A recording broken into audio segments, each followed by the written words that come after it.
আমি বেসিক্যালি আসলে এইসব কমেন্টসগুলো রিপ্লাই করি না, বাট আসলে করতে হলো। কক্সবাজারে যে আর কুয়াকাটা যাই, গেছি তো বাবার টাকায়, তাই না? আপনার টাকায় তো আর যায়নি। তো আপনি এই ধরনের কমেন্টস কীভাবে করেন? এই ধরনের স্পর্ধা কোথা থেকে আসে আপনার? কক্সবাজারে গেলে এমনিই হয়ে যায়। আসলে মানুষের গ্রোথ এটা তো আল্লাহর উপর ডিপেন্ড করে, তাই না? আল্লাহ মানুষের গ্রোথ দেয়, মানুষ মোটা হয় আবার শুকিয়ে যায়। সো আপনি তো আসলে এভাবে বলতে পারেন না যে কক্সবাজারে গেলেই মানুষ মোটা হয়ে যায়। আর এই ধরনের কথা কেন বলেন? আমি কি আপনার বাবার সাথে গেছি না আপনার বাবার টাকায় গেছি? যে এই ধরনের কমেন্টস বলতে আসেন, আপনাদের কি আসলে লজ্জা শরম বলতে এত মেবি কিছুই নাই? যদি থাকতো তো অ্যাটলিস্ট এই ধরনের কমেন্টস আপনি করতে পারতেন না।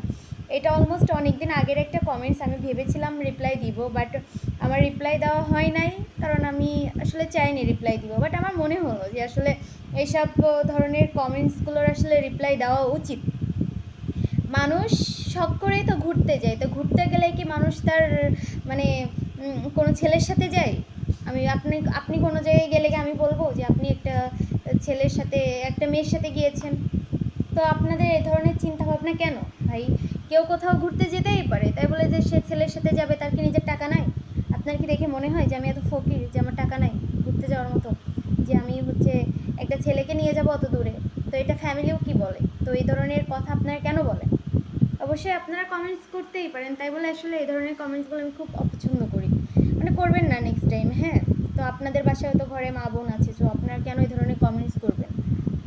এই ধরনের কমেন্টস করলে কি আপনাদের মান মর্যাদা বাড়ে নাকি?